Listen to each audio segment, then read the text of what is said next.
Hello friends, ఈరోజు ఈ వీడియోలో నీట్ యూజీ 2025 ఎగ్జామినేషన్ కి అపీర్ అవుతూ ఉన్న స్టూడెంట్స్ మే 4 అంటే మే 4 ఎగ్జామ్ రాయబోతూ ఉన్నారు. అయితే ఈ ఎగ్జామ్ లో మంచి స్కోర్ ని సాధించాలి అంటే ఈ లాస్ట్ 1 వీక్ ప్రిపరేషన్ ఎలా ఉంటే మీరు ఈ ఎగ్జామ్ ని సక్సెస్ చేసుకోగలుగుతారు. దీనికి సంబంధించి ఈ రోజు మీకు కొన్ని స్ట్రాటజీస్ గురించి ఎక్స్ప్లెయిన్ చేయాలి అనుకుంటున్నాను. First one, general strategy for final week. ఇప్పటి వరకు మీరు చదువుకున్నటువంటి సబ్జెక్ట్స్ అన్నీ కూడా, అంటే ఏ టాపిక్స్ అయినా సరే, రివైజ్ థరోలీ. అంటే జస్ట్ ఒక సింగిల్ రీడింగ్ సరిపోదండి. 2-3 రీడింగ్స్ ఆల్రెడీ ఇచ్చుంటారు, అంటే రివిజన్స్ కూడా కంప్లీట్ అయిపోయినాయి కాలేజెస్ లో. అయినా సరే ఈ లాస్ట్ వీక్ లో కానీ థరో రివిజన్ చేయకపోతే స్టూడెంట్స్ ఎగ్జామినేషన్ లో రీకలెక్ట్ చేసుకోవటం, అంటే మెమరైజ్ చేసుకోవటం అనేది చాలా కష్టం అవుతుంది. కాబట్టి ఈ లాస్ట్ వీక్ తప్పనిసరిగా ప్రతి ఒక్క స్టూడెంట్ కూడా 3 సబ్జెక్ట్స్ కూడా, అంటే బయాలజీ, ఫిజిక్స్, కెమిస్ట్రీ. బయాలజీ అంటే బాటనీ అండ్ జువాలజీ ఉంటుంది, అంటే 4 సబ్జెక్ట్స్ టోటల్ గా. ఈ 4 సబ్జెక్ట్స్ లో కూడా స్టూడెంట్స్ తప్పనిసరిగా ప్రతి ఒక్క టాపిక్ ను కూడా, అంటే కొంచెం ఫాస్ట్ గా రివైజ్ చేసుకోవాల్సి ఉంటుంది. ఎందుకంటే రివిజన్ చేసుకోకుండా మనం రీకలెక్ట్ చేసుకోవటం అనేది చాలా కష్టం అవుతుంది ఎగ్జామినేషన్ లో. ఈ విషయం ప్రతి ఒక్క స్టూడెంట్ కూడా గమనించండి. అంటే last revision in last week అనేది మర్చిపోవద్దు మీరు. రివిజన్ కంపల్సరీ చేయాల్సిందే. అర్థమైంది కదా? Next, strengthen weak areas.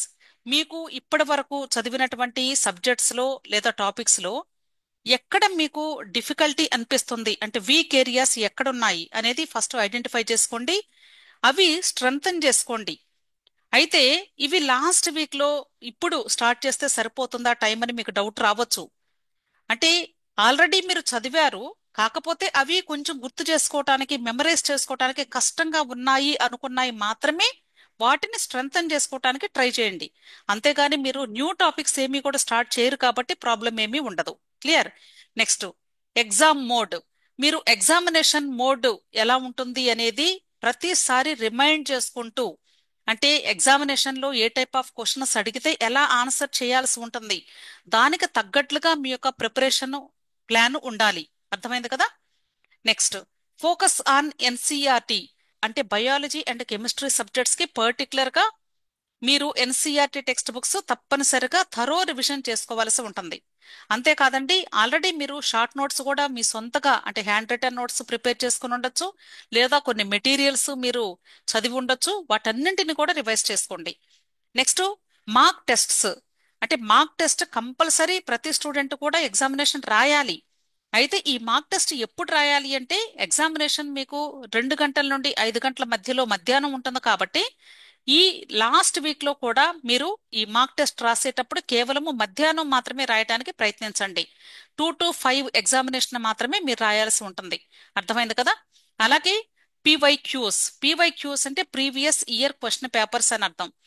ఇంతకు ముందు క్వశ్చన్ పేపర్స్ లో ఆల్రెడీ ఇప్పటి వరకు మీరు చాలా క్వశ్చన్ పేపర్స్ చూసే ఉంటారు, ఆన్సర్ చేసి ఉంటారు.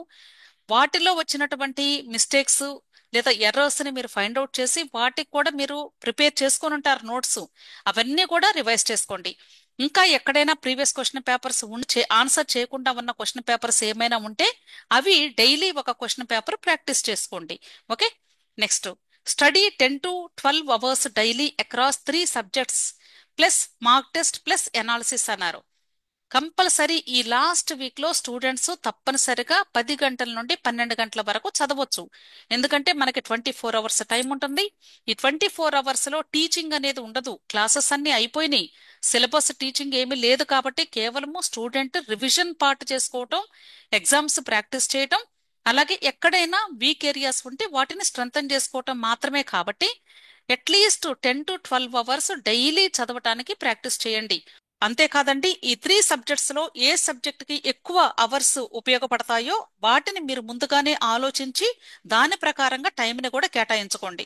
అలాగే మార్క్ టెస్ట్ డైలీ కంపల్సరీ ఒక్క టెస్ట్ అయినా మినిమం రాయాలండి. అంతేగాని రోజుకి 3-4 మార్క్ టెస్టులు దయచేసి ఎవ్వరూ కూడా రాయొద్దు.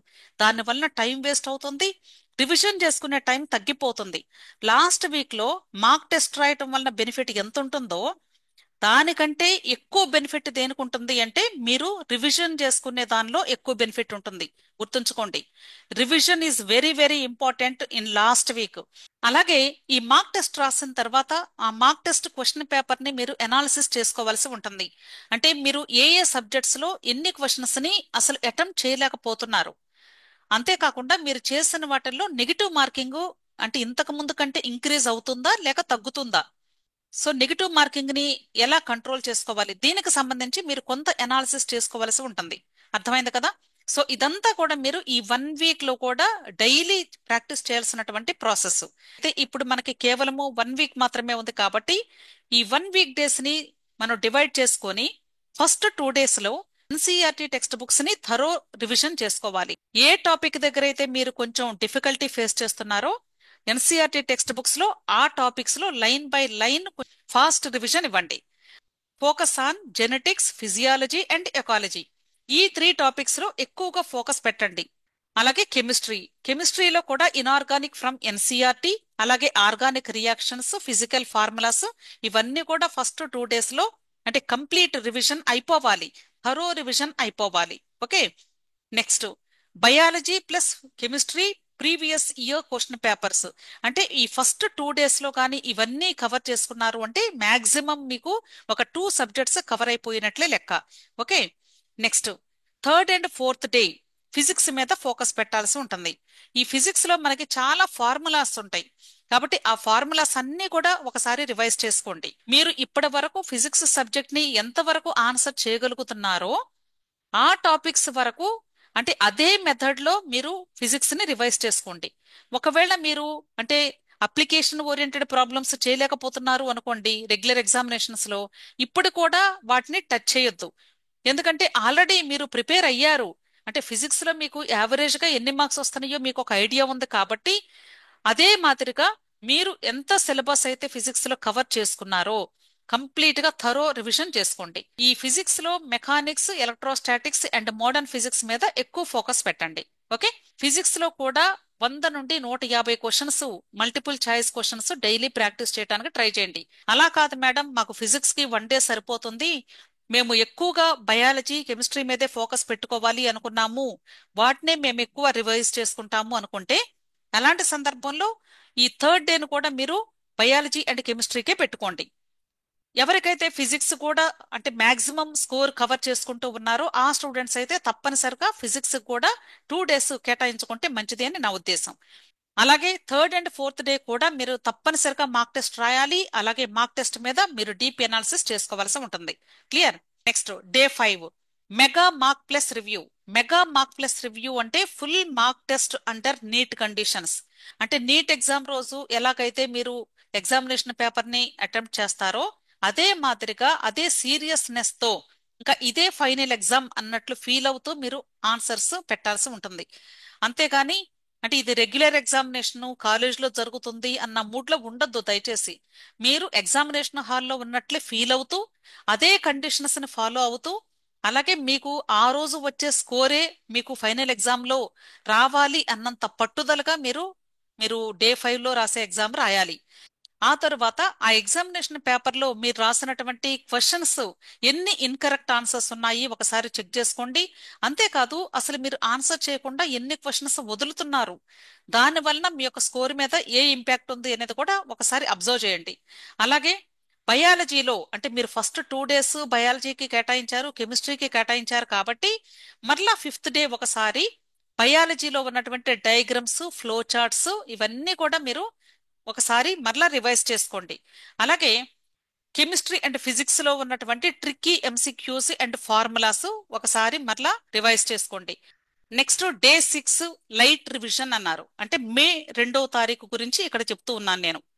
ఎందుకంటే మే 4వ తారీఖు ఎగ్జామినేషన్ జరగబోతోంది. మే 3వ తారీఖున అంటే ఎక్కువ మంది స్టూడెంట్స్ ఒక 60 to 70% నీట్ ఎగ్జామినేషన్ అపీర్ అయ్యే స్టూడెంట్స్ హాస్టల్స్ లో చదువుతూ ఉంటారు కాబట్టి వాళ్ళ యొక్క పేరెంట్స్ ఎగ్జామినేషన్ సెంటర్ కానీ వాళ్ళు చదివే ఊర్లో కాకుండా వేరే ఊర్లో వస్తే వాళ్ళని తీసుకొని వెళ్ళడానికి వస్తారు. సో మే 3వ తారీఖు ఆల్మోస్ట్ డిస్టర్బ్డ్ గా అనిపిస్తూ ఉంటుంది స్టూడెంట్స్ కి. అంతేకాదు ఒకవేళ అక్కడే ఎగ్జామ్ రాసే స్టూడెంట్స్ ఉన్నా సరే ప్రక్కన వాళ్ళ ఫ్రెండ్స్ అంటే వెళుతూ వస్తూ ఉంటారు కాబట్టి దానికి డిస్ట్రాక్ట్ అవుతారు. అంత సీరియస్ గా ఫోకస్ పెట్టడానికి వీలవ్వదు. కాబట్టి మే 3వ తారీఖు అసలు ఎవ్వరు కూడా ఇంకా రివిజన్ కి మీరు కేటాయించుకోవద్దు. సో మే 2వ తారీఖుతో మీ యొక్క రివిజన్ పార్ట్ కంప్లీట్ అయిపోవాలి కంప్లీట్ గా. అంటే మే 2వ తారీఖున మీరు ఇంకా హెవీగా చదవద్దు. జస్ట్ రివిజన్ అంటే అన్ని సబ్జెక్ట్స్ లో ఎక్కడెక్కడ మీరు చూసుకోవాలి అనుకుంటున్నారో వాటిని చూసుకుంటూ వెళ్ళటమే.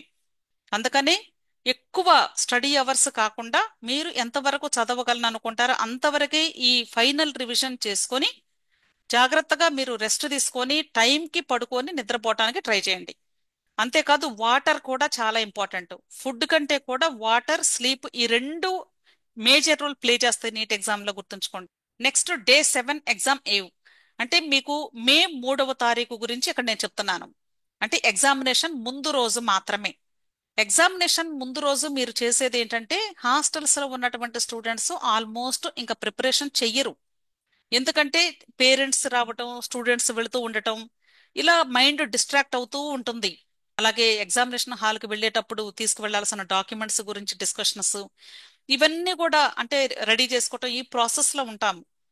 కాబట్టి ఈ మే 3వ తారీఖు ఒకవేళ మీరు అంటే అదే హాస్టల్లో ఉండి అదే ఊర్లో ఎగ్జామ్ రాయాలి అనుకున్నట్లయితే అటువంటి స్టూడెంట్స్ మీరు దయచేసి అంటే పేరెంట్స్ వచ్చే ఏరియాకి దూరంగా కూర్చొని మీరు ఒక్కసారి ఫైనల్ గా ఏమైనా చూసుకోవాలి అనుకుంటే ఒక క్విక్ రివిజన్ లాగా అవసరమైతేనే ఇవ్వండి.